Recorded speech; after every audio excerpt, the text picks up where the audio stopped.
Yun, magandang gabi mga kasisid. Oras natin ay alas 10 mga kasisid. Doon ay sunod na rin lumusong sa atin. Yung tito namin, doon na rin lumusong na. Kaya wala pa mga kasisid. Doon po kung lumusong si Otto sa hapon. Tayo hindi, ngayon lang tayo lusong. Susubukan natin magsimula dito sa tapat na aming dawhan. Dito tayo magsimula, papunta tayo doon sa may barangay Latundi mga kasisid. Sana gabayan tayo ng mahal na Panginoon sa ating paninisid at sana makadali na naman tayo. Yun mga kasisid, abang-abang lang po kung ano yung mga mahuhuli natin.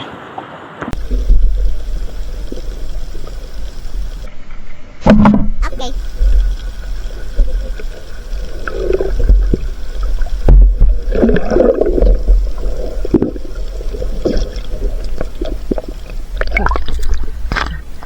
Binamaro mga kasisid. Wow. Pusit, nasa tali.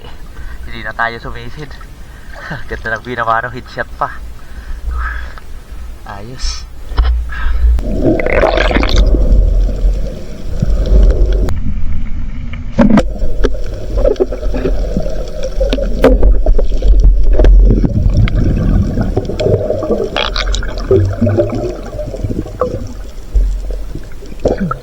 Pusit mga kasisid.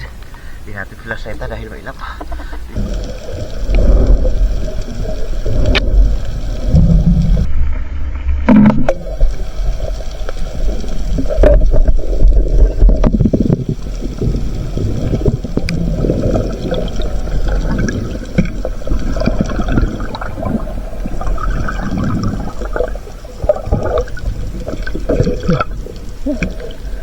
Lord, inabutan natin itong mailap na pusit.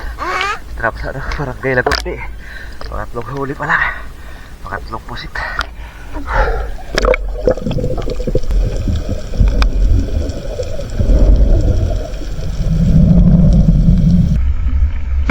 Okay.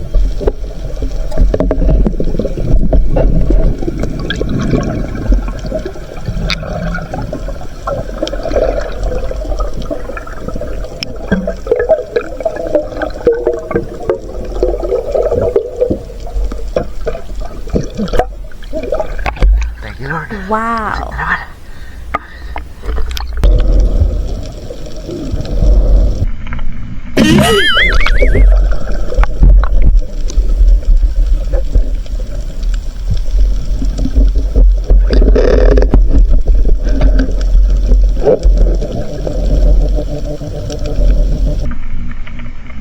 Okay.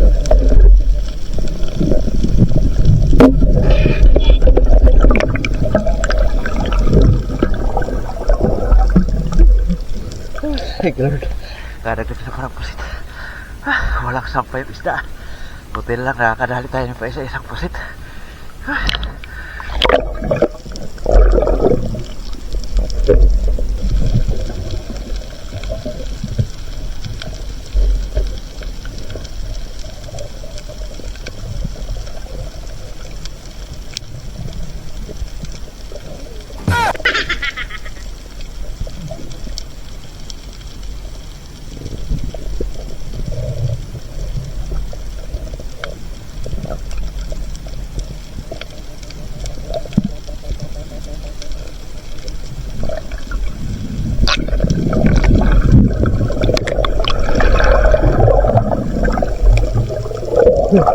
Ang amo ng bayang mga kasisid.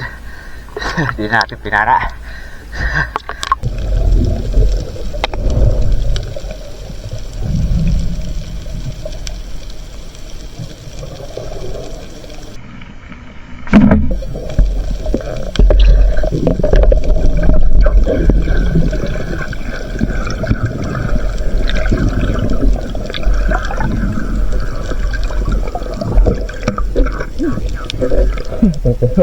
Kadali na tayo ng isda.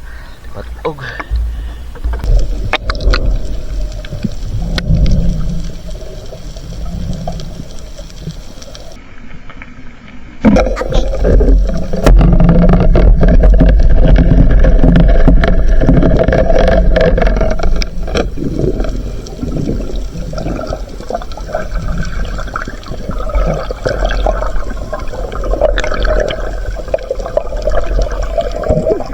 Ang bihira. Bumaon sa buhangin yung para natin. Kumaripas tuloy yung kasama. Dalawa sana.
Thank you, Lord.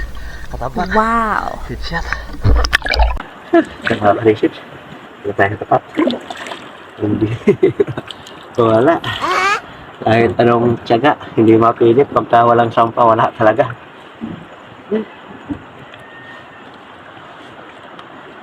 Wala na talagang sampa doon sa may Lagundi at may Barangay Victoria. Hindi na sumampa yung talakitok na. Tayo nakahuli sa talakitok. Yan mga kaibigan, gawin tayo. Pasado na alas 4. Kunti lang yung huli, pero ayos na rin. Makakapagbinta pa rin naman tayo mga kaibigan. Tingnan lang natin mga kaibigan pagdating sa bahay. A few moments later. Yeah, good morning mga kaibigan. Alas 5 na, dito tayo sa bahay. Walang sampah, madalang. Ito lang yung huli natin, no? 5 pirasong pusit, 3 patog at sa isang katambak. Yan lang mga kaibigan. Si Otol siguro hindi lumusong. Walang sampa, basta walang sampa kahit anong tiyaga, hindi talaga mapilit. Ayos na ito mga kaibigan, kahit sa paano ay mayroon. Makakapagbinta pa rin tayo. Isang kalahating kilo na pusit. 1.6. Yan, 1.7 na pusit. Yung mabibinta natin. 1.7. Tapos, tingnan natin kung maka-1 kilo tayo na batog. Tapos, yung dalawa ng pang-ulam. 1 kilo. Ito rin yung pang-ulam natin. Nice. Yan, 0.7 yung pang-ulam natin mga kasisid. Ayos na, 3.4 yung ating huli. Kahit paano, meron. Yung kasabay ko lumusong, yung teto ko. Sabay kami papunta doon sa may barangay Tasbila. Ito rin yung huli niya, oh. 2 piraso lang din yung huli niya. 2 pusit, pero malaki yung isa, oh. May tama lang sa katawan. Kaya rejig. Madalang talaga yung sampah. Ayos yan mga kasisid. Salamat pa rin tayo sa Panginoon. May biyaya pa rin tayo. So yun mga kasisid. Yun, magandang tanghali mga kasisid. Nandito na yung atin na ibinta sa ating pamana. Napakadalang talaga mga kasisid. Wala gaanong sampa. Pero ayos na yun mga kasisid. 1.7 na pusit. 442 at batog na binta natin 1 kilo. May tira naman tayo 2 piraso pang ulam 0.7. Nakaulam rin sa tanghalian. Okay pa rin kahit paano. Mayroon tayong 582 na kita. Panggastos na mga kasisid. Salamat pa rin sa Panginoon. Ngayon, sumama na naman ang panahon mga kasisid. Lakas na naman ang ulan. So, yun mga kasisid. Maraming salamat. At sa susunod na video na lang po tayo mag-shoutout mga kasisid. Yun, mabuhay po tayong lahat. And God bless. Bye-bye.